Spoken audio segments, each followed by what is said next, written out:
नमस्कार दोस्तों, मैं विनोद कश्यप एक बार फिर आपके सामने अपने न्यू वीडियो के साथ। और इस वीडियो को शुरू करने से पहले सर्वप्रथम मां सरस्वती के चरणों में मेरा वंदन। दोस्तों, आज का जो हमारा वीडियो का टॉपिक है वो टॉपिक है रामदेव जी, या ये कह दीजिए कि हमारा आज के टॉपिक शुरू हो जाएंगे। आज का हमारा नया टॉपिक शुरू होगा, क्या है, राजस्थान के लोक, देवी और देवता। लेकिन सबसे पहले हम लोक देवताओं के बारे में जानकारी लेंगे कि राजस्थान के लोक देवता कौन कौन से हैं और ये लोक देवता क्यों कहलाते हैं। ठीक है। दूसरी बात दोस्तों, एक इंपॉर्टेंट बात ये है कि हम लोग ये देखते हैं कि इन लोक देवताओं को राजस्थान के गांव गांव ढाणी ढाणी पूजा जाता है। इनके हमें जगह जगह पर इनके देवरा स्थल थान हमें देखने को मिलते हैं। लेकिन हमें ये कई बार हमें समझ में नहीं आता कि हम लोग जब इनकी कहानियां पढ़ते हैं या इनको कई बार पढ़ते हैं तो ये समझ में आता है कि इन लोगों ने राक्षस का वध किया, इन लोगों ने राक्षसों का वध किया। तो दोस्तों, उस समय राक्षस नहीं हुआ करते थे। आप यहाँ सोचा कि अभी कोई 20-20 फुट लंबो राक्षस हो तो नाटका में अरबी में दिखावा है, रामायण में दिखावा हुआ ये करे बन मारता अरबे कोई जमीन निकलता। दोस्तों, मुद्दा ये है कि प्राचीन काल के अंदर कुछ मनुष्य ऐसे होते थे जिनके अंदर पाशविक प्रवृत्तियां हुआ करती थी, राक्षसी प्रवृत्तियां हुआ करती थी, जिसके कारण इन लोगों को राक्षस कहा गया। और इन राक्षसों के जुल्मों से, इन मतलब है ना, जो पाशविक प्रवृत्ति के मनुष्य थे, इन लोगों के जुल्मों से लोगों को आजादी दिलवाने वाले जो महापुरुष थे, जिन्होंने समाज की भलाई के लिए कार्य किए, वही लोग हमारे क्षेत्रों के अंदर, हमारे गांव गांव ढाणी ढाणी के अंदर लोक देवता के रूप में प्रचलन में आ गए। दोस्तों, हम आज लोक देवताओं की बात करें, इसमें सबसे इंपॉर्टेंट बात यह है कि इन लोक देवताओं में सबसे महत्वपूर्ण बात कि इनकी संख्या बहुत अधिक है। लेकिन मुद्दा यह है कि हमारे राजस्थान के अंदर लोक देवताओं में कुल 5 पीर माने जाते हैं। पीर दोस्तों अर्थात ऐसे लोक देवता राजस्थान के अंदर जिनको हिंदू भी पूजते हैं और मुसलमान भी पूजते हैं। इसलिए उन देवताओं को, उन लोक देवताओं को लोक देवता के साथ साथ पीरों की उपाधि भी दे दी गई है और उनको पंच पीरों की श्रेणी में रखा गया है। तो हमें सबसे पहले इन पंच पीरों को याद करना है कि ये पंच पीर कौन कौन से हैं। आप याद रखिएगा दोस्तों, इस टॉपिक के अंदर से परीक्षा के अंदर 2 प्रश्न 100% आते हैं। 2 प्रश्न आपके जरूर आते हैं। इन दोनों प्रश्नों को आपको मैं कहानी के माध्यम से क्लियर करवा दूंगा।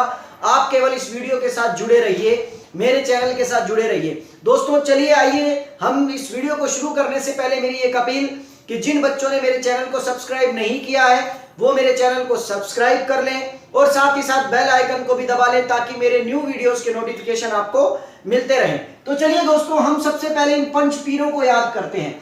तो पंच पीरों को याद करने की दोस्तों एक ट्रिक देता हूं मैं, और उस ट्रिक को आप याद रख लीजिए ताकि आपको पंच पीर याद हो जाएं। और पंच पीरों को याद रखने की ट्रिक है हरा पानी मांगो, हरा पानी मांगो, हरा पानी मांगो। दोस्तों, यदि आप इसके माध्यम से याद करना चाहें तो ये पंच पीर याद हो जाते हैं। आपको है से याद रह जाएगा हड़बू जी, वो हड़बू जी जो कि लोक देवता भी हैं और साथ ही साथ उनकी गिनती जो है वो पीरों में आती है। दूसरा रा से आता है रामदेव जी, राजस्थान के सबसे बड़े पीर जिनको रामसा पीर भी कहा जाता है, रामदेव जी। तो याद रखिएगा दोस्तों, रामदेव जी भी बड़े इंपॉर्टेंट लोक देवता के रूप में आते हैं। और पा से बनता है पाबू जी, पाबू जी जिनको ऊंटों वाले लोक देवता के नाम से भी जाना जाता है, इनको भी पीरों के अंदर गिना जाता है, पीरों के अंतर्गत इनकी गिनती होती है। और मां से आता है मांगलिया जी, मांगलिया मेहा जी, मांगलिया जी या मांगलिया मेहा जी। और गो से आता है दोस्तों गोगा जी, अर्थात गोगा जी जिनको भी पीर की उपाधि दी गई है। और इस तरह हमारे पास ये 5 पीर आपको याद हो जाएंगे। केवल एक छोटी सी लाइन याद रखनी है, हरा पानी मांगो। तो याद रह जाएगा, है से हड़बू जी, रा से रामदेव जी, पा से पाबू जी, मां से मेहा जी मांगलिया जी या मांगलिया मेहा जी, और गो से गोगा जी। तो चलिए दोस्तों, इन 5 पीरों में सबसे इंपॉर्टेंट जिसको पीरों का पीर कहा जाता है, लोक देवताओं की शुरुआत जहां से की जाती है, उनमें सबसे महत्वपूर्ण लोक देवता, राजस्थान का सबसे बड़ा जिनका मेला लगता है राजस्थान के अंदर, जिस लोक देवता का, उनका नाम है रामदेव जी। तो आज हमारे वीडियो का टॉपिक रहेगा दोस्तों रामदेव जी। तो चलिए दोस्तों, इस टॉपिक को स्टार्ट करते हैं रामदेव जी को, और रामदेव जी के बारे में जानकारी लेते हैं।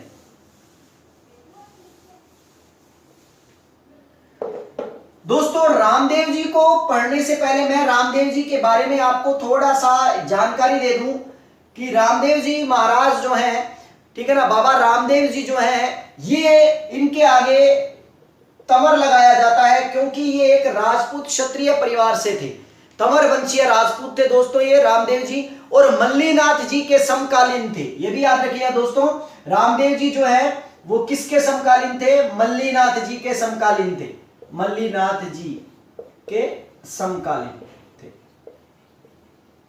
समकालीन थे दोस्तों। रामदेव जी जो हैं, रामदेव जी को अनेक नामों से जाना जाता है, लेकिन हम उनके उन नामों के बारे में चर्चा बाद में करेंगे। पहले हम रामदेव जी के जन्म को लेकर, उनके परिवार को लेकर, उनके गुरु को लेकर बात करते हैं, जिसके बारे में हम जानकारी लेते हैं। दोस्तों रामदेव जी का जन्म जो है, जन्म जो है वो उंडू काश्मीर, ठीक है दोस्तों, उंडू काश्मीर नामक स्थान पर हुआ था, जो कि बाड़मेर जिले के अंदर पड़ता है। दोस्तों याद रखिएगा, इनका जन्म जो था उंडू काश्मीर नामक क्षेत्र में हुआ था, जो कि बाड़मेर जिले के अंदर पड़ता है, और बाड़मेर जिले की शिव तहसील में है ये क्षेत्र, ध्यान रखना, बाड़मेर जिले की शिव तहसील के अंदर पड़ता है ये क्षेत्र, उंडू काश्मीर, जो बाड़मेर की शिव तहसील के अंदर है। इनका जन्म उंडू काश्मीर के शिव तहसील में हुआ था। दोस्तों इनके पिता का नाम था अजमल जी पंवार, ठीक है ना, याद रखिएगा, इनके पिता का नाम क्या था?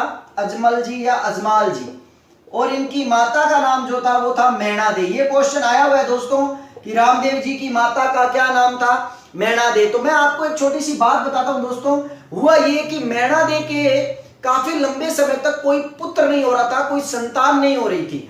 तो कहते हैं कि मैणा दे जो थी भगवान श्री कृष्ण की बड़ी मतलब ना क्या थी, आस्था रखती थी, बड़ी उनकी आस्था थी उनके अंदर कृष्ण जी में, तो उनकी पूजा किया करती थी। तो कहते हैं कि भगवान श्री कृष्ण के प्रभाव से ही और भगवान कृष्ण की आराधना और प्रार्थना से ही मैणा दे के 2 पुत्र हुए दोस्तों, ठीक है ना, जिसमें बड़ा पुत्र जो था उसका नाम था वीरम देव, और छोटा पुत्र जो था जिनका नाम था रामदेव। और कहते हैं कि इसीलिए ये भगवान श्री कृष्ण की कृपा से इनके 2 पुत्र हुए थे, इसलिए बड़े पुत्र वीरमदेव को बलराम का अवतार माना गया और रामदेव जी को कृष्ण का अवतार माना गया। इसीलिए इनको कृष्ण अवतार भी कहा जाता है, क्योंकि मैणा दे ने भगवान श्री कृष्ण की भक्ति के माध्यम से ही संतान प्राप्ति की थी।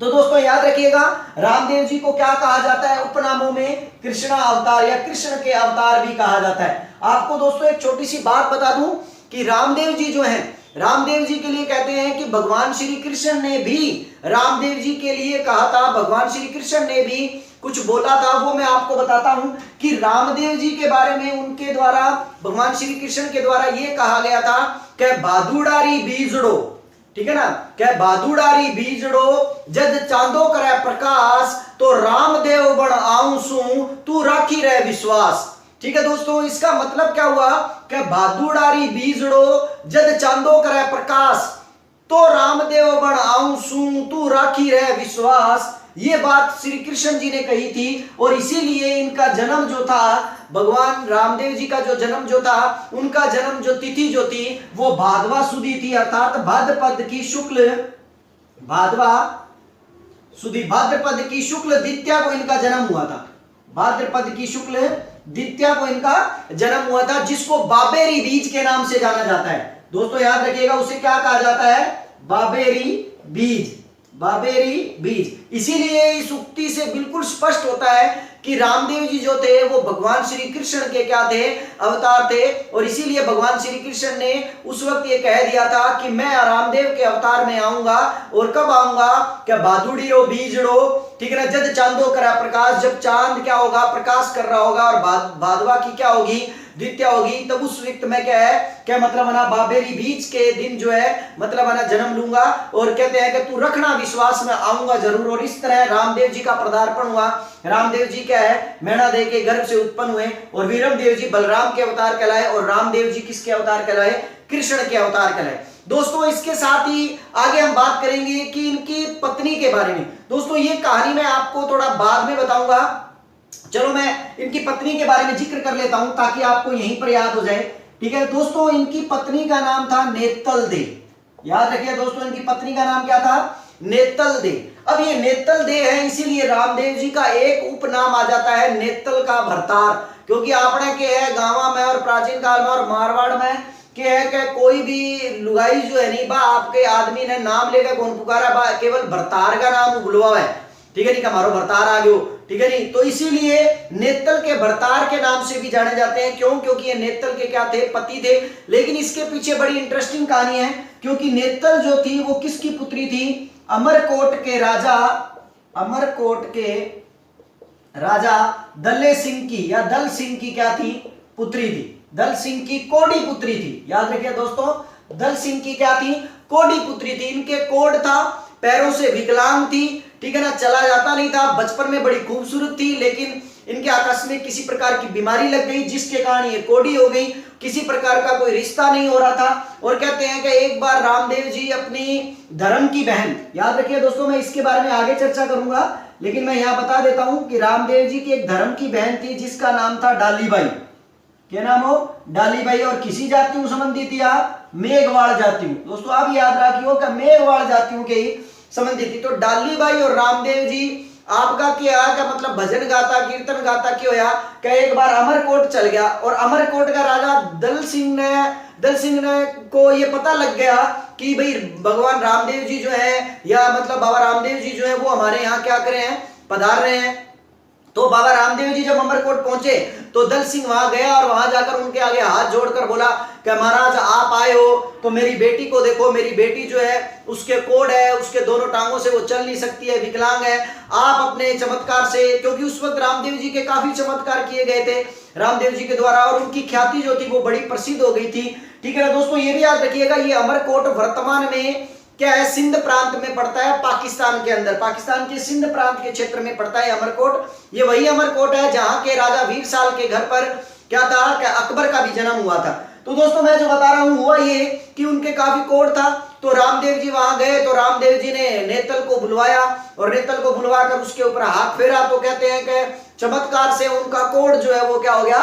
समाप्त हो गया। अब चमत्कार हुआ, वो कोड तो समाप्त हो गया, लेकिन वह विकलांग। तो दल्ले सिंह जो था, या दल सिंह जो था, उसने बोला कि महाराज कहते कोड समाप्त कर दियो तो देंगे, ये विकलांगता भी खत्म करो, ठीक है नहीं, थरागा हाथ जोड़ू थे की करो इनको। तो कहते हैं कि रामदेव जी ने उनके पैरों के हाथ लगाया, और पैरों के हाथ लगाया तो कहते हैं कि उनका विकलांगपन जो था वो भी दूर हो गया, और वो अपने दोनों पैरों पर खड़ी हो गई। अब दल सिंह सोचने लगा कि अब तक कोई भी रिश्ता नहीं आया था, अब तक किसी भी प्रकार का कोई भी उनके साथ रिश्ता करने को तैयार नहीं था, और आज ये महिला, आज ये लड़की, आज ये मेरी पुत्री जो है वो बड़ी हो गई है, आज जो है क्या मतलब ना वो क्या है? सुंदर हो गई है, इसीलिए इसका विवाह क्यों ना मैं रामदेव जी के साथ ही कर दूं। तो दल सिंह ने रामदेव जी को बोला कि महाराज अब आप इसे अपनी शरण में लो और आप इससे विवाह कर लो।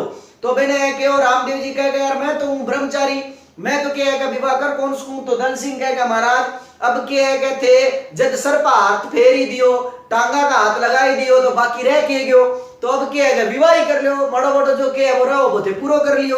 तो कहते हैं कि इस तरह दोस्तों भगवान रामदेव जी के साथ या लोक देवता रामदेव जी के साथ किसका विवाह कर दिया गया? नेतल दे का विवाह कर दिया गया। और इस तरह कहते हैं कि नेतल दे के इस चमत्कार के कारण और रामदेव जी के इस चमत्कार के कारण पंजाब के, पाकिस्तान के सिंध प्रांत के अंदर भी रामदेव जी का क्या लगने लगा?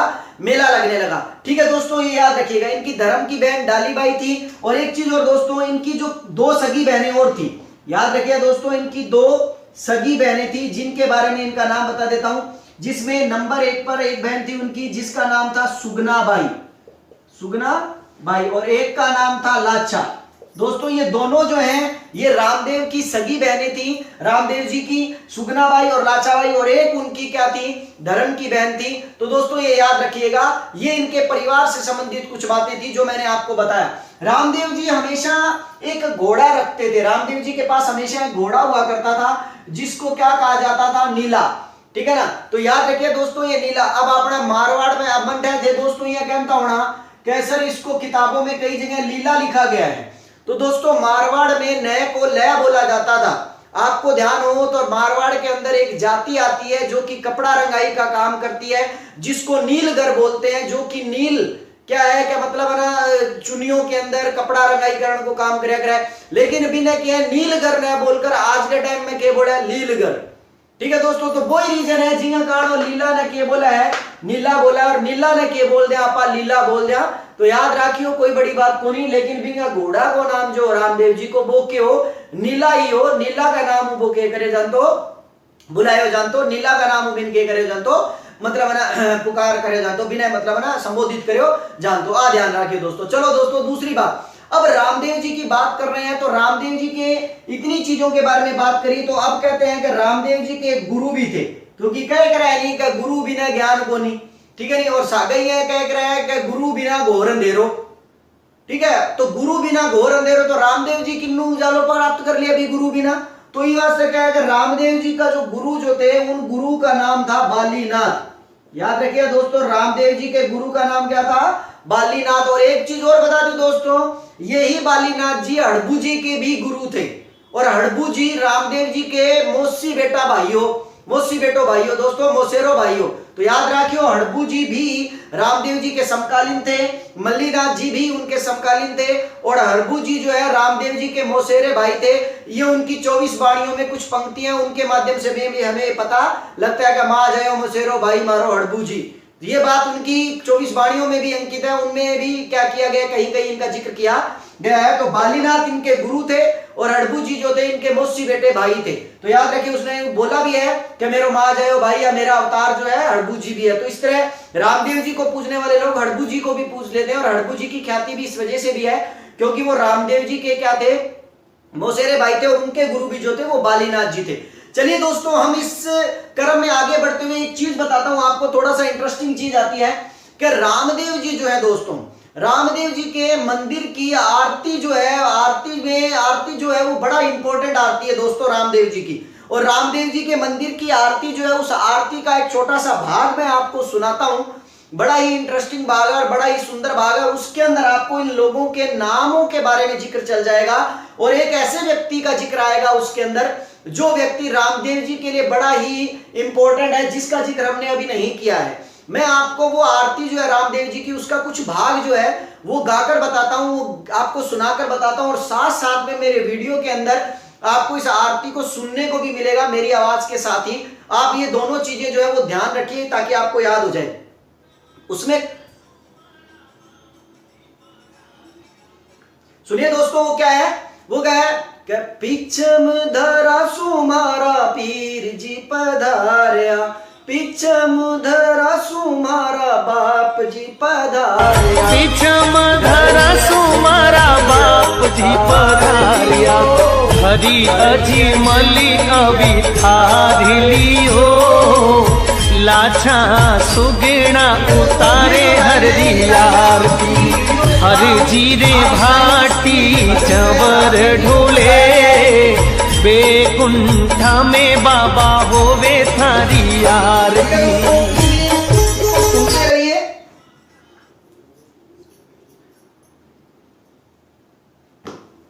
ठीक है दोस्तों, ये भजन जो है ये आरती का कुछ हिस्सा है रामदेव जी का, ठीक है ना, जिसके अंदर लाछा बाई का भी नाम आया है, उनकी सगी बहन सुगना बाई का भी नाम आया है, और सबसे बड़ी बात एक लाइन आई है जिसमें यह कहता है कि हर जीरे भाटी चंवर ढूले, हर जीरी भाटी, ठीक है, चंवर ढूले। तो इसका मतलब क्या है दोस्तों, यहां पर एक नाम आता है जिस नाम का जिक्र करता हूं मैं, ये थोड़ा साफ कर देता हूं दोस्तों।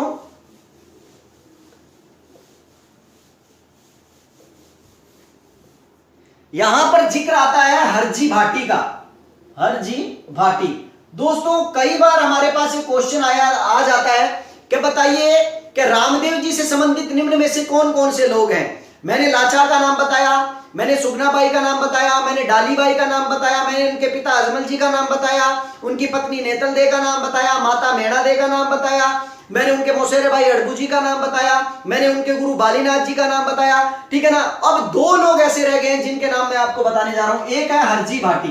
दोस्तों ये रामदेव जी के परम भक्त थे, सबसे प्रिय भक्त थे, इसीलिए इनको रामदेव जी के इन परम भक्त को, ठीक है ना, किसके नाम से जाना जाता है, चाकर के नाम से जाना जाता है। याद रखिए दोस्तों, इनके किस नाम से जाना जाता है, चाकर के नाम से जाना जाता है। और एक और जो रामदेव जी से जुड़े थे जिनका नाम था भैरव, ये भैरव राक्षस। दोस्तों हम किताबें पढ़ते हैं और उसमें ये ध्यान देते हैं कि भैरव राक्षस का वध किया था रामदेव जी ने। दोस्तों ये कहानियां हैं, इन कहानियों के अंदर भैरव नाम के राक्षस का मतलब है कि भैरव नाम का एक पाश्विक प्रवृत्ति का व्यक्ति था, जिस पाश्विक प्रवृत्ति के व्यक्ति का वध कर कर समाज को उन्होंने उसके अत्याचारों से बचाया था और समाज में फैली कुरीतियों को क्या करने का प्रयास किया था, दूर करने का प्रयास किया था। इसीलिए भैरव नाम के राक्षस के वध की भी चर्चा हमारे को मिलती है। और भैरव नाम के राक्षस का वध कहां किया गया और किस तरह किया गया उसके बारे में भी आपको एक छोटी सी कहानी बताता हूं। साथ में रामदेव जी को क्या कहा जाता है, रामसा पीर कहा जाता है। रामसा पीर अर्थात पीरों का पीर, पीरों का पीर। रामदेव जी को पीरों का पीर कहा गया, रामसा पीर कहा गया। क्यों कहा गया दोस्तों, मैं आपको इसके पीछे एक कहानी बताता हूं। हुआ ये था कि मक्का से कोई 5 पीर जो थे वो एक बार रामदेव जी के क्षेत्र के अंदर, जहां रामदेव जी का मुख्य मंदिर है, जिस क्षेत्र का नाम है रुणेचा, ये याद रखिएगा। तो एक चीज और याद रखिएगा दोस्तों, रामदेव जी की जो जन्मस्थली है, मैंने आपको बताया जन्मस्थली जो है वो उंडू काश्मीर बाड़मेर के अंदर है। उंडू काश्मीर या उड़ू काश्मीर बोल देते हैं दोस्तों इसको, बाड़मेर के अंदर। लेकिन अगर क्वेश्चन ये आ जाए कि रामदेव जी की कर्मस्थली कौन सी है, तो याद रखिए दोस्तों, रामदेव जी की कर्मस्थली है रुणेचा जैसलमेर। उनकी जन्मस्थली उंडू काश्मीर बाड़मेर है और रामदेव जी की कर्मस्थली जो है वो रुणेचा है, जैसलमेर के अंदर है दोस्तों। ठीक है दोस्तों, अब मैं जो बताने जा रहा था हुआ ये कि इनकी कर्मस्थली के क्षेत्र के अंदर एक बार 5 पीर आए मक्का से। अब जब वो आए तो उन्होंने रामदेव जी के बारे में बड़ा जिक्र सुना हुआ था, उनके चमत्कारों के बारे में बड़ा जिक्र सुना हुआ था। तो कहते हैं वो 5 पीर जो हैं वो रामदेव जी के पास गए तो रामदेव जी ने उनकी बड़ी आओ भगत की और उनको खाना खिलाने के लिए बिठाया। तो उन्हें मक्का के पीरों ने कहा कि भी हम तो अपने पात्र में खाना खाएंगे, जो पात्र हमारे मक्का के अंदर पड़े हैं, यदि वो पात्र हमें मिल जाए, हमारे यहाँ आ जाए, तभी हम खाना खाएंगे। तो रामदेव जी ने कहा कि मैं आप लोगों को भूखा तो नहीं जाने दूंगा, आपके पात्र मक्का में कहां रखे हैं मुझे बता दीजिए। और कहते हैं कि रामदेव जी ने मक्का से वो पात्र जो है वो अपनी चमत्कारिक शक्ति के माध्यम से उन पीरों के सामने लाकर खड़े कर दिए, रख दिए, जिसके कारण पीर जो है वो बड़े ही क्या हुए, आश्चर्यचकित हुए। और इसके साथ ही उन पीरों के बारे में यह भी बोला गया है कि वो पीर रामदेव जी के लिए एक पोटली के अंदर उनका मुंह मीठा करवाने के लिए एक शक्कर लेकर आए थे, जो कि घमंड रूप के रूप में वो आए हुए थे। वो रामदेव जी को कुछ नहीं मानते थे और वो ये कहते थे कि हम मक्का से आए हुए पीर हैं, हम सबसे बड़े पीर हैं। इसीलिए ऐसा कहते हैं कि जब वो लोग खाना खाने के बाद रामदेव जी को उस शक्कर का भोग लगाने के लिए, शक्कर खिलाने के लिए उन्होंने वो पोटली खोली, तो कहते हैं कि उस पोटली के अंदर नमक निकला। अब उनके ये समझ में नहीं आया, उनको लगा कि शायद हम शक्कर के स्थान पर नमक ले आए हैं, इसीलिए वो पोटली लेकर वापिस आ गए। और जो रुणेचा मंदिर का परिसर जो है, जब उस क्षेत्र से वो बाहर आए तो वही नमक बाद में दोबारा है शक्कर में परिवर्तित हो गया। उन 5 पीरों की आंखें खुल गई और वो भाग कर जाकर रामदेव जी के चरणों में गिर गए और चरणों में गिरकर उन्होंने बोला कि हम तो पीर हैं महाराज, लेकिन आप तो पीरों के पीर हो, आप रामसा पीर हो। इसीलिए रामदेव जी को किसके नाम से जाना जाने लगा, रामसा पीर के नाम से जाना जाने लगा। इसीलिए उनको पीरों के पीर के नाम से जाना जाने लगा, जो उनका एक उपनाम है, जिसको एक उपनाम के नाम से जाना जाता है। अब दोस्तों, इन पीरों को रामदेव जी ने जहां चमत्कार दिखाया, दोस्तों ये बड़ी बात है, जहां रामदेव जी ने इन पीरों को चमत्कार दिखाया वो रुणेचा क्षेत्र के अंदर ही पड़ने वाला एक क्षेत्र है, जिसका नाम है पंचपीपली स्थान। याद रखिए दोस्तों, पीरों को जहां पर शुरू में उन्होंने चमत्कार दिखाया था वो स्थान जो था वो पंचपीपली नामक स्थान था। इस पंचपीपली नामक स्थान पर ही एक बावड़ी बनवाई गई है, जिस बावड़ी को परचा बावड़ी के नाम से जाना जाता है।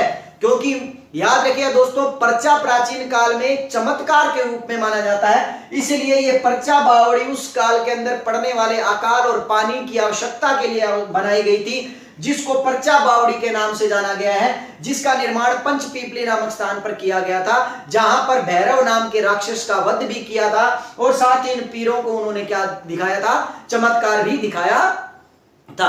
तो याद रखिए दोस्तों, रामदेव जी जो हैं, रामदेव जी ने जब इस तरह चमत्कार दिखा दिया, उनकी ख्याति बड़ी दूर दूर तक फैलने लगी और ख्याति के फैलने के साथ ही रामदेव जी जो है वो बड़े लोगों के अंदर बड़े प्रसिद्ध हो गए। तो उन्होंने देखा कि समाज में कितना भेदभाव है दोस्तों, ठीक है ना, कोई जाति के नाम पर लड़ रहा है, तो कोई धर्म के नाम पर लड़ रहा है, तो कोई मतलब ना क्या है ऊंच नीच के नाम पर लड़ रहा है, भेदभाव के नाम पर लड़ रहा है। तो इसीलिए उन्होंने देखा कि यार ये लोग इंसान होकर इंसानों से लड़ रहे हैं, इंसानों के साथ भेदभाव कर रहे हैं। इसीलिए उन्होंने उसी वक्त उड़ू काश्मीर गांव को स्टार्टिंग के अंदर क्या कर दिया था, छोड़ दिया था। और तब वो कहां आए थे, रुणेचा आए थे, और वहां आकर उन लोगों ने उसको अपनी क्या बना ली थी, कर्मस्थली बना ली थी। और यहीं पर रुणेचा स्थल में आकर इन्होंने सबसे पहले यहां पर डालीबाई, जो मेघवाल जाति की जो लड़की थी, उस डालीबाई को अपनी धर्म की बहन बनाया। ये उनका कर्मस्थली बना और यहां से इन्होंने अपने कार्य को क्या करना शुरू किया, अंजाम देना शुरू किया। तो याद रखिए दोस्तों, जातिवाद को समाप्त करने के लिए रामदेव जी ने सबसे पहले डालीबाई को अपनी धर्म की बहन बनाया था। एक बात और दोस्तों, रामदेव जी की जो बहन है सुगनाबाई, इस सुगनाबाई जो है, इस सुगनाबाई का विवाह जो है रामदेव जी ने पुंगलगढ़ के राजकुमार विजय सिंह के साथ करवाया था। याद रखिए दोस्तों, रामदेव जी ने सुगनाबाई का विवाह जो है वो पुंगलगढ़ के राजकुमार के साथ, जिसका नाम विजय सिंह था, उसके साथ करवाया था। ठीक है दोस्तों, ये भी याद रखिएगा। और एक चीज और, रामदेव जी को ये याद रखिएगा कि रामदेव जी ने जब अपना क्षेत्र उड़ू काश्मीर छोड़ा था तो वो बालीनाथ जी की आज्ञा से छोड़ा था। बालीनाथ जी से मिलकर, उनसे बातचीत कर उनकी आज्ञा लेकर उन्होंने उस क्षेत्र को क्या किया था, छोड़ा था। और फिर वो आकर रुणेचा स्थल में आकर उन्होंने इसको अपनी कर्मस्थली बनाया था। चलिए दोस्तों, अब जब वो रुणेचा आए तो रुणेचा के अंदर उन्होंने एक तालाब का निर्माण करवाया। याद रखिए दोस्तों, रुणेचा के अंदर उन्होंने एक तालाब का निर्माण करवाया, जिस तालाब को राम सरोवर की पाल कहा जाता है। राम सरोवर की या राम सरोवर कहा जाता है। उस तालाब को किसके नाम से जाना जाता है दोस्तों, राम सरोवर के नाम से जाना जाता है। यहां भी एक कहानी प्रचलन में आती है दोस्तों, जो कहानी बड़ी इंपॉर्टेंट और इंटरेस्टिंग, और ऐसा कहते हैं कि ये कहानी बड़ी प्रचलन में भी है। और वहां रुणेचा क्षेत्र के अंदर उन लोगों के नाम भी अंकित हैं, जिन लोगों के बारे में अभी मैं जिक्र कर रहा हूं, जो इस राम सरोवर के तालाब के अंदर डूब कर मरे हैं। दोस्तों ऐसा कहा जाता है कि भैरव नाम का, कहानी लोकोक्तियों के अंदर दोस्तों, ये भैरव नाम का जो व्यक्ति था, ये व्यक्ति नहीं, एक वास्तविक रूप में एक राक्षस था, जो लोगों को खा जाता था, लोगों को मार देता था। जब बालीनाथ जी ने, जब इस बात की खबर जो है बालीनाथ जी ने रामदेव जी को दी, तो रामदेव जी लोगों को बचाने के लिए इस राक्षस के पास आए और इससे युद्ध किया, और इस युद्ध में इस राक्षस को हरा दिया। तब इस राक्षस को हराने के बाद रामदेव जी ने इससे एक शर्त रखी कि अब तू मेरा कहना मानेगा, क्योंकि तू मुझसे हार चुका है। इसीलिए उस राक्षस को इस राम सरोवर तालाब के अंदर कैद कर दिया और इसको कहा कि अब तू इस सरोवर से बाहर आकर लोगों को तंग नहीं करेगा। तो कहते हैं उस राक्षस ने कहा कि मैं एक राक्षस हूं, पाशविक प्रवृत्ति का व्यक्ति हूं, मैं भोजन के रूप में केवल मांस खाता हूं, तो मैं अगर इसके अंदर कैद रहूंगा तो मर जाऊंगा। इसीलिए ऐसा कहा जाता है कहानी के रूप में, कहानी में, कि तब रामदेव जी ने उनको एक वचन दिया और उनको एक वरदान दिया कि जब भी रुणेचा परिसर के इस क्षेत्र के अंदर, परिसर क्षेत्र के अंदर जब भी 1 लाख श्रद्धालु हो जाएंगे, तो इन श्रद्धालुओं में एक व्यक्ति क्या हो जाएगा, इस तालाब में डूब कर मर जाएगा, जो तेरा आहार होगा। ये बड़ी विचित्र बात है दोस्तों कि ऐसा बोला जाता है कि वहां पर उन कुछ व्यक्तियों के डूबने की बातें भी आती हैं और उनके वहां पर नाम भी है। और ये राम सरोवर जो है, तालाब जो है, आज इस राम सरोवर के तालाब के बिल्कुल पास ही रामदेव जी ने भी क्या कर लिया था, जिंदा समाधि ली थी, जिसको राम सरोवर की पाल के नाम से भी क्या किया जाता है, जाना जाता है। तो चलिए दोस्तों, ये रामदेव जी की कुछ जानकारी थी जिसके बारे में मैंने आपको बताया। नेक्स्ट जानकारी लेते हैं हम रामदेव जी की, कि रामदेव जी लोक देवता के रूप में बड़े उभरे और लोक देवता के रूप में लोगों के दिलों पर राज करने लगे। और उन्होंने केवल लोक देवता के रूप में नहीं, एक समाज सुधारक के रूप में भी उन्होंने समाज की फैली कुरीतियों को खत्म करने का क्या किया, प्रयास किया। आइए दोस्तों, हम रामदेव जी के अब बात करते हैं इनके जागरण को लेकर। दोस्तों रामदेव जी जो हैं, रामदेव जी, दोस्तों रामदेव जी जो है, रामदेव जी को जो जागरण है नहीं भी, जागरण है जम्मा कही जाए दोस्तों, जम्मा, ठीक है ना। आप मारवाड़ में जाओगे तो मारवाड़ के अंदर आज भी एक आ जाता है, ये लोग जब भी क्या है कि रात्रि में किसी प्रकार का कोई जब क्या करते हैं, भजनों के लिए किसी प्रकार की कोई रात जगाते हैं, तो उसको आज क्या है, जम्मा के नाम से बोला जाता है। वो लोग इस तरह उनको संबोधन करते हुए बोलते हैं कि आज हमारा रामदेव जी रो जम्मो लागी, ठीक है, आज हमारा रामदेव जी रो जम्मो लागी थे, सगड़ा सगड़ा आईजो जरूर, ठीक है दोस्तों। ये जो है, ठीक है ना, तो उनके लोग द्वारा क्या, आज तेजा जीरो जम्मो लागी ते सगड़ा आईजो, ठीक है ना। आज क्या है कि गोगा जीरो जम्मो लागी, या क्या है कि प्राचीन काल से हुआ ये क्या करता था कि दोस्तों, एक बड़ी इंपॉर्टेंट बता रहा हूं, रामदेव जी जो हैं, रामदेव जी वो लोक देवता हैं जिनके बारे में आपको मैं जो बड़ी विचित्र बात बता रहा हूं याद रखिएगा कि रामदेव जी ने ही हिंदू धर्म के अंदर रात्रि जागरण की शुरुआत की थी। याद रखिए दोस्तों, ये बात बहुत बड़ी इंपॉर्टेंट बात है। अगर क्वेश्चन ये आ जाए कि बताइए कि रात्रि के अंदर होने वाले जागरण जो है वो किसकी देन है, तो वो रामदेव जी की देन है। दोस्तों हुआ ये था कि सन 1192 के त्राइन के युद्ध के बाद हमारे देश के अंदर एक संत आए थे जिनका नाम था जिनका नाम था मोइनुद्दीन चिश्ती।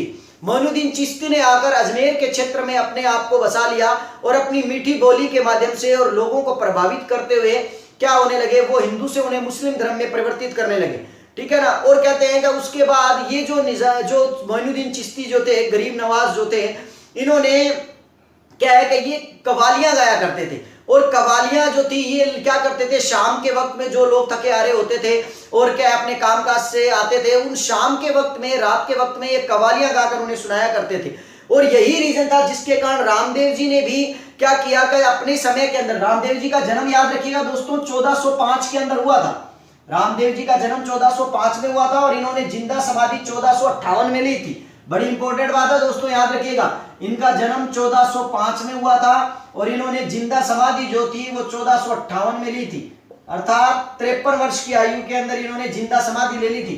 कहते हैं कि रामदेव जी जो है, रामदेव जी ने उन्हीं लोगों को, जो लोग उस काल के अंदर मुस्लिम बन गए थे, उनको शुद्धिकरण आंदोलन के माध्यम से वापिस उनको क्या करवाया था, हिंदू धर्म में दीक्षित करवाया था, हिंदू धर्म में लेकर आए थे। और साथ ही साथ रामदेव जी ने क्या किया था कि उस रुणेचा के क्षेत्र में डांटा है दोस्तों, जैसलमेर क्षेत्र के अंदर सुबह खेती होने तो की होया कोनी माड़ो मोटो कामकाज होया, बेकामकाज कर लेता, थक्यारा होता, रात ना आनता, तो क्या रामदेव जी बी टाइम के कर लेता, आपका भजन चालू कर देता। यही रीजन था जिसके कारण रामदेव जी की क्या होने लगे, अनुयायी बढ़ने लगे। उनके जो शिष्य जो थे उनकी संख्या अधिक होने लगी और इस तरह रात्रि जागरण का कार्यक्रम शुरू हुआ। ऐसा करने वाले सबसे पहले जो व्यक्ति थे वो कौन थे, रामदेव जी थे। साथ ही साथ रामदेव जी लोक देवताओं में सबसे अधिक प्रसिद्ध हैं। और वो क्यों है, क्योंकि रामदेव जी एक ऐसे लोक देवता हैं जो एकमात्र लोक देवता जो कवि भी थे, एकमात्र लोक देवता जो क्या थे, कवि थे, जो कवि थे। तो याद रखिए दोस्तों, रामदेव जी एकमात्र लोक देवता थे जो कवि थे और रामदेव जी के द्वारा अपनी एक पुस्तक लिखी गई थी, या ये कह सकते हैं कि उनकी द्वारा वाणियां लिखी गई थी, उनके द्वारा कुछ भजन लिखे गए थे, उपदेश दिए गए थे, जिन उपदेशों को किसके नाम से जाना जाता है, 24 वाणियां के नाम से जाना जाता है, या 24 वाणियों के नाम से जाना जाता है। दोस्तों ये भी याद रखिएगा, ये 24 वाणियां जो है ये किस बोली के अंदर लिखी गई है, मारवाड़ी बोली के अंदर लिखी गई है। ये याद रखिए दोस्तों, बड़ी इंपॉर्टेंट बात है कि रामदेव जी एकमात्र लोक देवता है जो कवि थे। इनके द्वारा जो रचना की गई उस रचना का नाम है 24 वाणियां, जो कि मारवाड़ी बोली के अंदर है। और सबसे बड़ी बात है कि ये 24 वाणियां नामक जो रचनाएं इनके द्वारा की गई थी, कहते हैं कि रामदेव जी और उनकी जो धर्म की बहन डालीबाई थी, वो इन वाणियों को, इन गीतों को, इन भजनों को जगह जगह जाकर लोगों को सुनाया करते थे और तंदूरा नामक वाद्य यंत्र बजाया करते थे साथ में। दोस्तों ये तंदूरा, चौतारा, ठीक है ना, ये सभी नाम एक से ही हैं, ये सभी एक ही मतलब ना याद आते हैं। तंबूरा भी बोल देते हैं इसको, वेड़ी भी बोल देते हैं इसको। तो याद रखिए दोस्तों कि तंदूरा नामक जो है वाद्य यंत्र जो है वो रामदेव जी बजाया करते थे, या ये कह सकते हैं कि डालीबाई और रामदेव जी जब भजन गाया करते थे, अपनी वाणियां गाया करते थे, जब शाम के वक्त में रात्रिकालीन जब जागरण जम्मा लगता था, तो उस वक्त वो तंदूरा वाद्य यंत्र का क्या किया करते थे, प्रयोग किया करते थे। और लोगों के अंदर, इन लोगों ने, रामदेव जी ने और डालीबाई ने मिलकर लोगों के अंदर चेतना जगाई, जातिवाद को समाप्त करने का प्रयास किया और लोगों को भी ये कहा कि आप ऊंच नीच, भेदभाव और जातिवाद को समाप्त कीजिए। यह संदेश देने वाले जो संत थे, जो लोक देवता थे, वो कौन थे, रामदेव जी थे दोस्तों। और रामदेव जी ही पहले व्यक्ति थे। चलिए दोस्तों हम बात करेंगे इसके बाद इस तरह रामदेव जी ने जब ये संदेश देना शुरू किया, रात्रिकालीन जम्मा लगाना शुरू किया, तो भाई ठंड है, जब ये करागा तो बड़ा बड़ा लोग आएगा, बड़ा बड़ा लोग का मतलब उनके अनुयायी बनेंगे, साथ साथ में उनके क्या है मतलब शिष्य बनते जाएंगे। तो उनके अनुयायी और शिष्य बनने लगे। अब उनके अनुयायी और शिष्य बनने लगे तो उन लोगों को उन्होंने क्या काम करने के लिए कहा कि भी आप लोग काम करो, जाओ इधर जाओ उधर जाओ, ये संदेश लोगों तक पहुंचाओ। तो उन रामदेव जी के जितने भी अनुयायी और जो शिष्य जो थे, वो शिष्य और अनुयायी जो थे वो किसके नाम से कहलाए, कामड़ के नाम से कहलाए। याद रखना, रामदेव जी के जितने भी शिष्य और अनुयायी जो थे वो किस नाम से प्रचलन में आए? कामड़ नाम से प्रचलन में है। कामड़ को मतलब क्या है दोस्तों? काम करने वाला, काम करने वाला, ठीक है ना, काम करने वाला।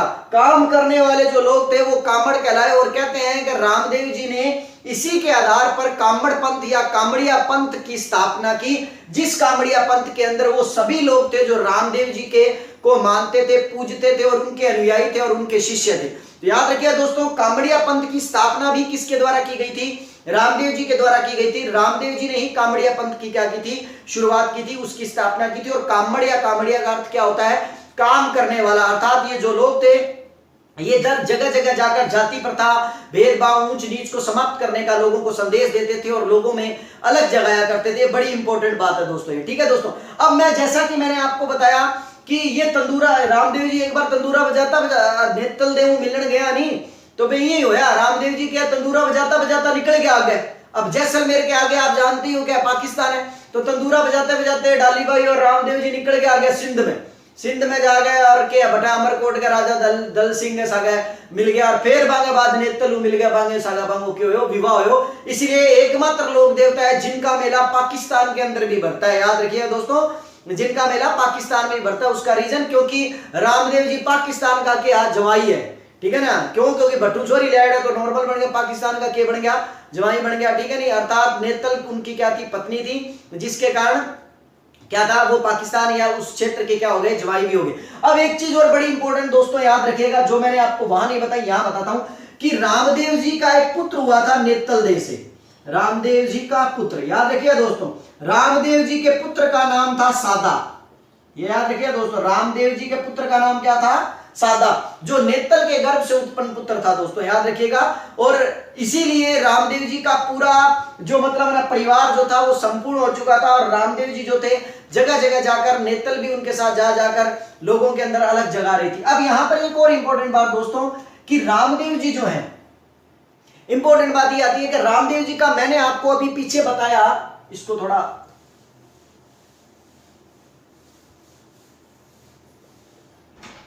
दोस्तों मैंने अभी बताया कि रामदेव जी का जन्म जो है, रामदेव जी का जन्म जो है वो कब हुआ था? भाद्रपद शुक्ल द्वितीया को, जिसको बाबेरी बीज के नाम से जाना जाता है। भाद्रपद शुक्ल द्वितीया को, जिसको बाबेरी बीज के नाम से जाना जाता है। और रामदेव जी ने समाधि कब ली दोस्तों? ये बड़ी इंपॉर्टेंट बात है। रामदेव जी ने समाधि जो ली थी वो कब ली थी? भाद्रपद शुक्ल एकादशी को। ये बड़ी इंपॉर्टेंट बात है दोस्तों, 1458 के अंदर भाद्रपद शुक्ल एकादशी को।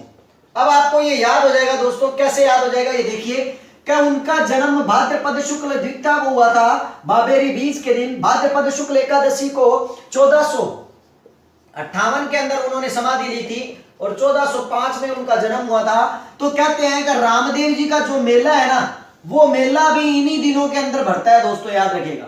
रुणेचा नामक स्थान पर इनका जो मेला है रामदेव जी का, वो मेला जो है भाद्रपद शुक्ल द्वितीया से लेकर भाद्रपद शुक्ल एकादशी तक भरता है दोस्तों। ये बड़ी इंपॉर्टेंट बात है, इसीलिए मैंने आपको बताया। और आप ये भी याद रखिएगा कि रामदेव जी ने जहां समाधि ली है, जिस क्षेत्र को अपने किसके नाम से जानते हैं? रुणेचा के नाम से जानते हैं। ये इनका मुख्य स्थल है और इस रुणेचा नामक स्थान पर रामदेव जी का जो सबसे भव्य विशाल मंदिर बना हुआ है, ये बीकानेर के शासक महाराजा गंगा सिंह के द्वारा बनवाया गया दोस्तों। महाराजा गंगा सिंह थे। 3 बातें याद रख ले दोस्तों, तीनों बातें याद रह जाएगी थाने। नंबर 1, करणी माता को मंदिर देश नोक के अंदर बीकानेर में कौन बनवायो? गंगा सिंह बनवायो, ठीक है। रामदेव जी को रुणेचा के अंदर भव्य मंदिर कौन बनवायो? गंगा सिंह बनवायो। और तीसरो, गोगा जी को हनुमानगढ़ के अंदर जोर तहसील के अंदर बनने वाला मंदिर कौन बनवायो? ठीक है ना, गंगा सिंह बनवायो। ओ क्यों बनवायो दोस्तों? इनको क्या रीजन हो? कह गंगा सिंह जब प्रथम विश्व युद्ध में फंस गयो हो, अंग्रेजा की साइड में लड़ने वास्ते गएड़ो हो, तो क्या है कि बी टाइम विश्व युद्ध के अंदर जब फंस गयो हो, तो बी टाइम महाराजा गंगा सिंह जो है, बी टाइम के है कि भगवान को प्रार्थना करी कि भी थे मन बचाओ और थे मेरी सहायता करो, तो मैं आऊंगा तो थाने के है थारा मंदिर निर्माण करवाऊंगा। ठीक है ना। तो कई कराएगा बिंगा बाद जाकर गंगा सिंह जद आयो आर के करो बे मंदिर निर्माण कर पूरा आपकी जो है वह पूरी बात पूरी जो है वह कर दी। तो इसीलिए गंगा सिंह के द्वारा ही इन मंदिरों का क्या करवाया गया था, निर्माण करवाया गया था। इनका मेला जो है वो इसीलिए इस पक्ष के अंदर भरता है, भाद्रपद शुक्ल द्वितीया से लेकर भाद्रपद शुक्ल एकादशी तक इनका मेला भरता है। और इसके मेले की सबसे इंपॉर्टेंट और सबसे बड़ी बात जो है वो है इस मेले के अंदर सांप्रदायिक सौहार्द और 13 ताली नृत्य। दोस्तों रामदेव जी के मेले के अंदर ही 13 ताली नृत्य किया जाता है। ये सबसे बड़ी इंपॉर्टेंट बात है। इस बात को आप अच्छी तरह समझ लीजिए, इस बात को आप अच्छी तरह जान लीजिए। इसके बारे में मैं बता देता हूं 13 ताली नृत्य क्या है, थोड़ा सा बताता हूं, ज्यादा नहीं बताऊंगा। इसके बारे में हम कभी और जिक्र करेंगे जब हम लोक नृत्यों के बारे में बात करेंगे। 13 ताली नृत्य राजस्थान का एकमात्र ऐसा नृत्य है जो बैठ कर किया जाता है। याद रखिए दोस्तों, बैठ कर घुटनों के बल, यहाँ घुटना पर बैठ जाए, घुटना पर बैठ गए, गोल गोल घूम के करा के चक्की पीसन रो काम कर दिखावा है, ठीक है ना, या क्या है कुछ और मतलब है ना घर के घरेलू कामकाजों को दिखाते हुए, ठीक है ना, क्या है इस नृत्य को किया जाता है। जिसमें क्या है दाएं पैर के ऊपर 9 मंजीरे बांधे जाते हैं और एक मंजीरा इधर, एक इधर और एक यहाँ और एक यहाँ, टोटल 4 मंजीरे ये। तो 9 और 4 कितना हो गया 13। तो 13 मंजीरा इन अंदर काम आवे जो बन के है कि जब घर का काम काज करता करता बे आपकी हाथा की कड़ाया न चलावे जन के है के बंगो के है कि ना अच्छो ध्वर निकले, मतलब स्वर निकले, जी ध्वनि निकले, जिनका कारण क्या है कि ये नृत्य जो है बड़ा प्रसिद्ध है, जिसको 13 ताली नृत्य के नाम से जाना जाता है, जो रामदेव जी की मेले की सबसे बड़ी शोभा है। और ये भी याद रखिएगा ये 13 ताली नृत्य जो है, इस नृत्य का मेन उद्गम स्थल जो है वो पाली है दोस्तों, याद रखिएगा। पाली का एक गांव है जिसका नाम है पादरला, ठीक है ना दोस्तों, पादरला, ये इसको पादरला भी बोल देते हैं या पादरला भी बोल देते हैं, ठीक है ना। तो पाली का एक गांव है दोस्तों जिसका नाम है पादरला। ये पादरला गांव जो है ये गांव ही इस 13 ताली नृत्य का उद्गम है, उद्गम क्षेत्र है, ध्यान रखना। हालांकि 13 ताली नृत्य रुणेचा के मेले की सबसे बड़ी मुख्य शोभा है, लेकिन ये पादरला गांव के उद्गम है इसका, या इस नृत्य का सबसे महत्वपूर्ण बात है। और इस नृत्य के अंदर ख्याति प्राप्त करने वाली महिला जो थी उसका नाम था मांगी बाई, जिसने इस नृत्य को राष्ट्रीय स्तर पर अंतरराष्ट्रीय स्तर पर पहुंचाया। 13 ताली नृत्य की प्रसिद्ध नृत्यांगना जो है वो क्या किसको कहा जाता है, मांगी बाई को कहा जाता है। चलो दोस्तों आप ज्यादा जिक्र कौन कराएंगे बारे में, आप आ जाओ वापिस रामदेव जी का बारे में कि रामदेव जी के करो। दोस्तों रामदेव जी का मंदिर जो है, ठीक है दोस्तों, रामदेव जी का जो मंदिर है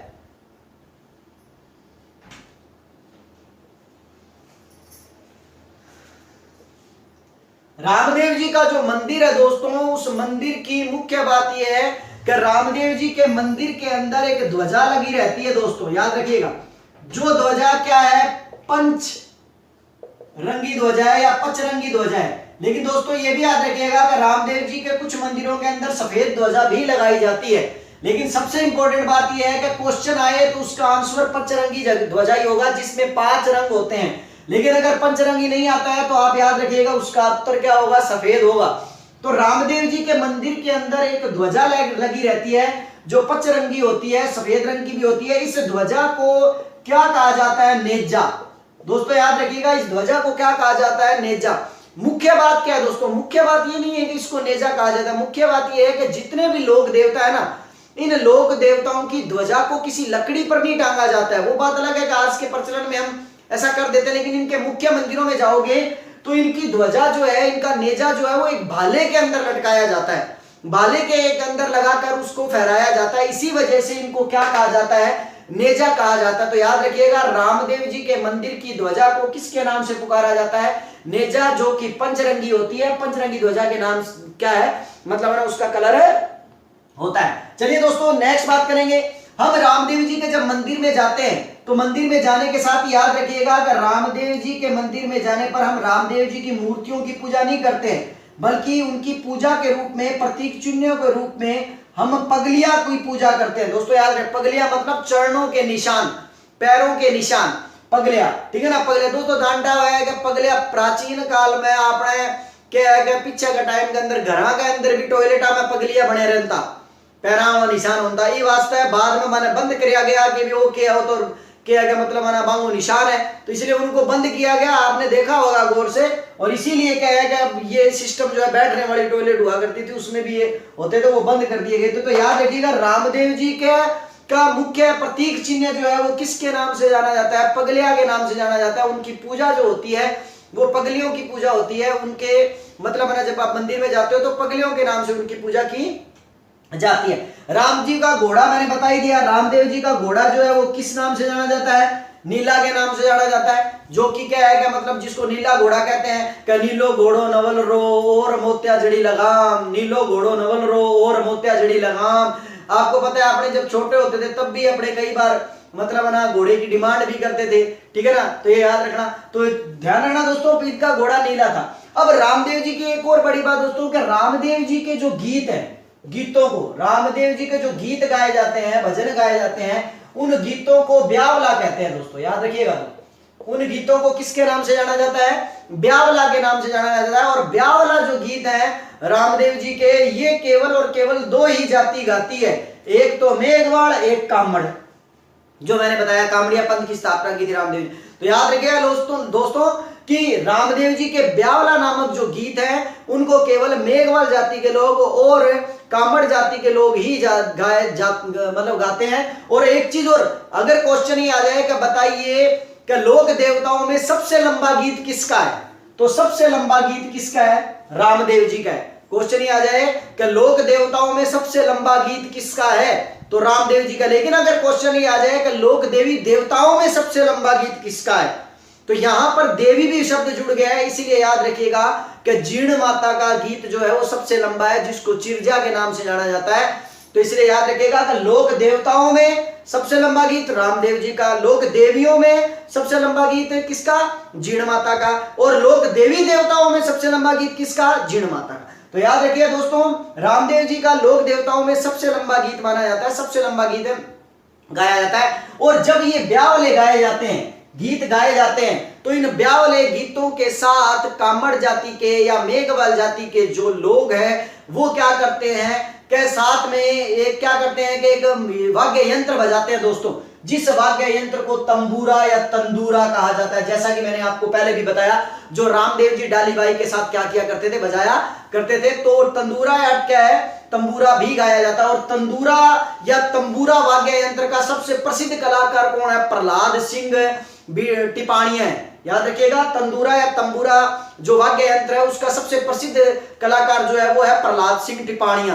ठीक है दोस्तों, चलिए नेक्स्ट बात करेंगे हम रामदेव जी के। अभी बहुत मतलब है ना इनकी बातें पढ़ी है और इंपॉर्टेंट बातें पढ़ी है रामदेव जी की, तो बातें करते हुए आगे बात करेंगे रामदेव जी के बारे में।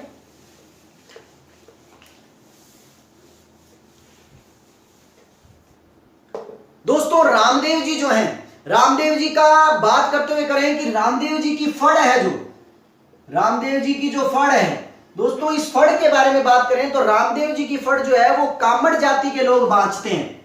याद रखिएगा, कामड़ जाति के लोग, जिन्होंने कामड़ संप्रदाय के अंतर्गत अपने आप को दीक्षित किया है, कामड़ जाति के लोग जो है वो रामदेव जी की फड़ को क्या करते हैं? बांचते हैं। लेकिन इंपॉर्टेंट बात यह है कि रामदेव जी की फड़ जो कामड़ जाति के लोग बांचते हैं ना, इस फड़ को बांचते समय ये रावण हत्ता वाद्य यंत्र का प्रयोग करते हैं दोस्तों। ये याद रखिएगा, किसका प्रयोग करते हैं? रावण हत्ता वाद्य यंत्र का प्रयोग करते हैं। थाने एक थोड़ी सी बात बताऊं, सुनी लागे तो वीडियो ने लाइक और शेयर जरूर करियो थे, ताकि सारा बच्चा इसी चीज की हो सके, समझ सके थोड़ी, ठीक है ना। तो थाना क्या है कि मतलब ना ये चीज ना थोड़ो अच्छी तरह समझ सको थे, ठीक है दोस्तों। तो चलो मैं थाना बताऊं, रावण हत्ता वाद्य यंत्र जो है, वाद्य यंत्र जो है उसके बारे में बता रहा हूं, सुनो थाना बता दूं कि नारियल को बांस से जोड़ दे, नारियल को बांस से जोड़ दे तो साज हो जाए, नारियल को बांस से जोड़ दे तो साज हो जाए, मूंछों संग साफे में शाही अंदाज हो जाए, मूंछों संग साफे में शाही अंदाज हो जाए, ठीक है। और क्या तारीफ करूं मेरे राजस्थान की, और क्या तारीफ करूं मेरे राजस्थान की, लगे जो पत्थर मेरे मकराना का तो मकबरा भी शाही ताज हो जाए, तो मकबरा भी शाही ताज हो जाए। दोस्तों सुनी लागे तो नोट कर लियो, सागा सागा के है, शेयर भी जरूर करियो। थान दोबारा बताऊं, दोबारा सुनाऊं, थान सुनी लागी तो मैं थान दोबारा एक और बता दूं ताकि लिखने में थाना दिक्कत ना हो है। क्या नारियल को बांस से जोड़ दो, नारियल को बांस से जोड़ दे तो साज हो जाए, मूछो संग साफे में शाही अंदाज हो जाए। और क्या तारीफ करूं मेरे राजस्थान की दोस्तों, पत्थर लगे अगर पत्थर मेरा मकराना का, अगर लगे जो पत्थर मेरा मकराना का, तो मकबरा भी शाही ताज हो जाए, तो मकबरा भी शाही ताज हो जाए। दोस्तों तो याद रखिए, और रावण हत्या को याद रखने की ये लाइन बड़ी इंपॉर्टेंट है, इस लाइन को याद रख लो तो याद हो जाएगा कि नारियल को बांस से जोड़ दे तो साज हो जाए। रावण हत्या का जो इस्तेमाल है, आपको पता है रावण हत्या को जो बनाया जाता है वो नारियल की मतलब ना उस कटोरी से बनाया जाता है, जो एक बांस के साथ जोड़ करके है उसका इस्तेमाल किया जाता है। तो इन्हें याद रखने को तरीको है, एक बात है जिन्हें आप तरीकों के कर्ज का याद है कर्ज का। अब बात आती है, देखो दोस्तों, रामदेव जी का पुजारी, मंदिर का पुजारी। दोस्तों रामदेव जी के मंदिर का पुजारी जो है वो कौन होता है, ठीक है ना। यहां पर बड़ी इंपॉर्टेंट और अलग अलग बात है दोस्तों। अगर हम बात करें कि रामदेव जी के मंदिर का पुजारी कौन होता है, तो परंपरागत तरीके से बात करें तो याद रखिएगा मेघवाल जाति का ही व्यक्ति जो है रामदेव जी के मंदिर का क्या होता है, पुजारी होता है, ठीक है ना। लेकिन अब जो आप किताबें देख रहे हो, उन किताबों में आपको कुछ जो है उनमें ये कह देती हैं कि भाई क्या है कि तंवर वंशीय राजपूत, तंवर राजपूत जो होते हैं वो रामदेव जी के मंदिर के क्या होते हैं, क्या पुजारी होते हैं। दोस्तों प्राचीन काल में परंपरागत तरीके से यदि कोई व्यक्ति थे पुजारी, तो वो मेघवाल जाति के ही व्यक्तियों को माना जाता है। लेकिन वर्तमान में कुछ तंवर राजपूत जो हैं वो इनके मंदिर के अंदर क्या है, मंदिर के पुजारी बन गए हैं। इसीलिए याद रखो कि इनके मेघवाल जाति के जो पुजारी हैं या मेघवाल जाति के जो व्यक्ति हैं, उन लोगों को किसके नाम से जाना जाता है, रीखिया नाम से। भक्तों को और पुजारियों को किसके नाम से जाना जाता है, रीखिया के नाम से पुकारा जाता है। तो इसलिए याद रखिएगा रामदेव जी के मंदिर के पुजारी परंपरागत तरीके से तो प्राचीन काल से चलते आ रहे तरीकों से तो हम मेघवाल जाति के ही मानते हैं, लेकिन वर्तमान में तंवर राजपूत जो हैं वो भी इनकी क्या करते हैं, पूजा अर्चना करते हैं और इन मंदिर के पुजारी बन गए हैं। इसलिए तो भक्त रामदेव जी। और दूसरा कि इनके मंदिर में जब हम जाते हैं तो इनके मंदिर की मुख्य बात यह है कि इनकी मंदिर के अंदर कपड़े के घोड़े चढ़ाए जाते हैं, कपड़े के घोड़े, कपड़ा घोड़ा चढ़ाया जाए दोस्तों, ठीक है नहीं, कपड़ा का घोड़ा। क्या दर्जी डाने परचो दीनो, दर्जी डाने परचो दीनो बाबा, रे कपड़ा रो घोड़ो उड़ायो बाबा, ठीक है दोस्तों। मतलब कहने का अर्थ ये है कि एक बार लोग कहानियों में कहानी आती है कि एक बार एक दर्जी को चमत्कार दिखाया था रामदेव बाबा जी ने, तो तब से क्या है क्या मतलब ना क्या दर्जी डाने परचो दीनो बाबा, रे कपड़ा रो घोड़ो उठायो उड़ायो बाबा। तो मतलब क्या है कि उन्होंने कपड़े का घोड़ा भी उड़ा के दिखा दिया था। इसीलिए ऐसा कहते हैं कि उनकी मतलब ना विश्व इच्छा आपा के यहाँ क्या पुछाने वास्ता घोड़ा पर बिठा गया कि हम आपकी इच्छा रामदेव जी ने भेजा, तो रामदेव जी ने जल्दी पहुंच जाएगा, रामदेव जी ने आ जाएगा, ठीक है ना। अपने बचपन में आपने गाना भी गाया होगा, क्या घोड़े लियो दिलवाई मामा ने घोड़े लियो दिलवाई, घोड़िया लो घड़वाई मामा ने घोड़िया लो घड़वाई, ठीक है ना, घोड़े लो। तो नॉर्मल बात है दोस्तों। अपने अगर बात करें कि कपड़े के घोड़े जो है रामदेव जी को चढ़ाए जाते हैं, रामदेव बाबा को उनके मंदिर के अंदर चढ़ाया जाता है, ये कपड़े के घोड़े कहलाते हैं। इनका मंदिर जो है दोस्तों, इनके मंदिर में भी कई अलग अलग चीजें आती हैं, इनके मंदिर को लेकर भी कुछ इंपॉर्टेंट बातें आती हैं, वो हम यहाँ थोड़ा देख लेते हैं दोस्तों।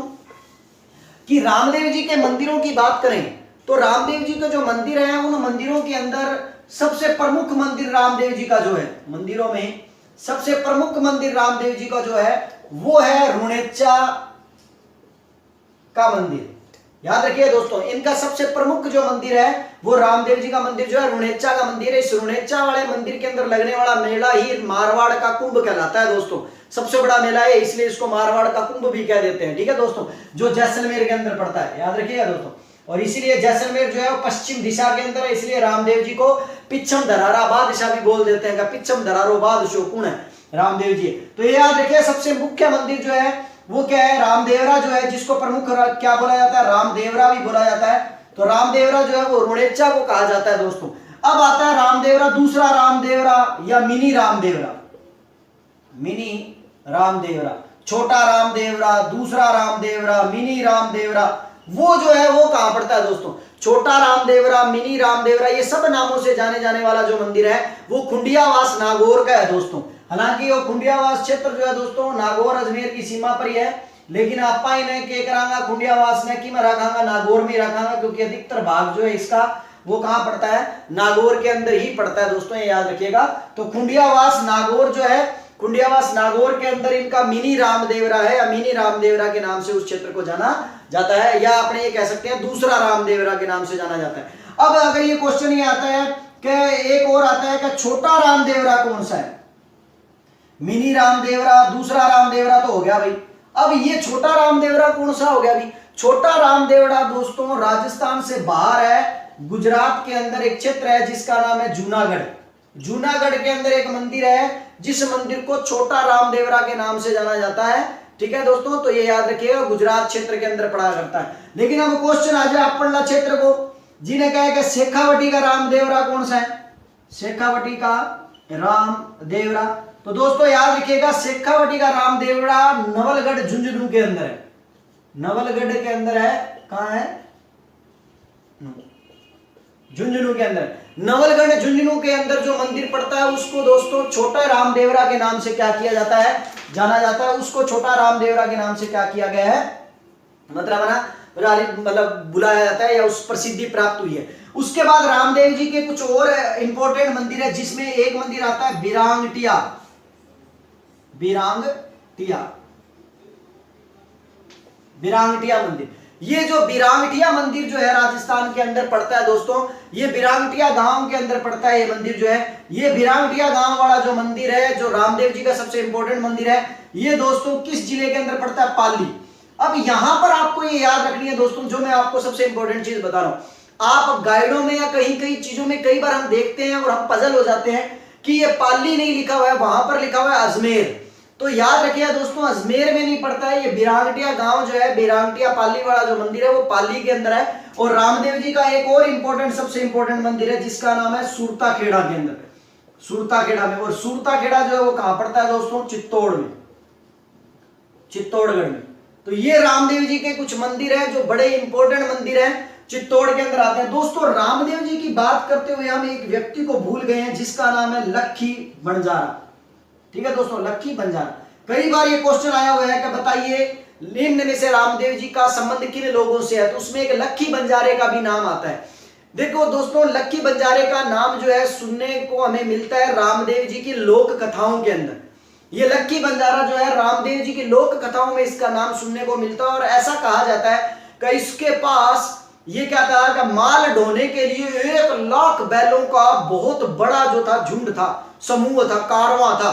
याद रखिए दोस्तों, इस लक्खी बंजारे के पास उन लोक कथाओं में कहा जाता है कि 1 लाख बैलों का झुंड, समूह था, कारवां था, ठीक है ना। और ऐसा भी बोला जाता है, गीतों में एक लाइन आती है जो लाइन मैं आपको बोलकर बताता हूं, क्या लक्खी बंजारा है माने ले चालो मारवाड़, लक्खी बंजारा है माने ले चालो मारवाड़। मतलब ये लक्खी बंजारा उन बैलों पर सब श्रद्धालुओं को, सब लोगों को लेकर कहां आया करता था, रामदेव जी के मुख्य मंदिर रुणेचा में आया करता था। इसीलिए हम इस मंदिर को लक्खी बंजारे से भी जोड़ लेते हैं, उनका संबंध लक्खी बंजारे से भी कर लेते हैं। दोस्तों रामदेव जी जो हैं वो मतलब मूर्ति पूजा के बहुत बड़े विरोधी थे, वो मूर्ति पूजा के लिए विरोध करते थे। वो ये कहते थे, उन्होंने एक बार ये कहा भी था क्या, पूजन पत्थर, ठीक है ना, पूजत पत्थर उमर सब गए कोई, पूजत पत्थर उमर सब कोई, सुपड़े अकल नहीं आई, ठीक है ना। मतलब पूछते पूछते क्या है कि उम्र खो दी आपने पत्थरों को, और तब भी आप लोगों को क्या नहीं, अकल नहीं आई। ये रामदेव जी का कहना था, अर्थात वो मूर्ति पूजा के विरोधी थे। और इसीलिए रामदेव जी ने सबसे पहले राजस्थान के अंदर क्या थी, समाज सुधारक के रूप में अपनी भूमिका को अदा किया था। रामदेव जी की मुख्य बात और आती है कि रामदेव जी के जितने भी वंशज हैं जो उनको फॉलो करते हैं, कामड़ पंथ के लोग हैं, ये सभी लोग व्यक्ति की मृत्यु होने पर उनको जलाते नहीं है बल्कि उनको दफनाते हैं। और शायद यही रीजन है जिसके कारण रामदेव जी को क्या है कि मुस्लिम लोग भी पूजते हैं और उनको पीर के रूप में पूजा जाता है, और उनको राम सा पीर भी कहा जाता है, पीरों का पीर भी कहा जाता है। इसीलिए आईदान सिंह भाटी नाम के एक कवि हुए हैं, आईदान सिंह भाटी, आईदान सिंह भाटी कवि हुए हैं। उन्होंने, आईदान सिंह भाटी नाम के कवि ने एक किताब लिखी है रामदेव जी के ऊपर जिसका नाम है बाबा राम सा पीर, ठीक है ना। बाबा राम सा पीर नामक ग्रंथ जो है वो आईदान सिंह भाटी का लिखा हुआ है रामदेव जी के ऊपर। दोस्तों रामदेव जी का वीडियो मैंने आपको बताया, आशा करता हूं ये वीडियो आपको अच्छा लगा होगा और नेक्स्ट वीडियो से जुड़ने के लिए आप बने रहिए मेरे साथ, ठीक है ना, और चैनल के साथ जुड़ जाइए। ऐसे ही मैं आपको लोक कथाओं के माध्यम से इन सब लोक देवताओं को समझा दूंगा। और अगर ये वीडियो अच्छा लगे तो आप इसको शेयर जरूर कीजिए और चैनल को क्या कर लीजिए, सब्सक्राइब कर लीजिए। मिलते हैं दोस्तों नेक्स्ट वीडियो।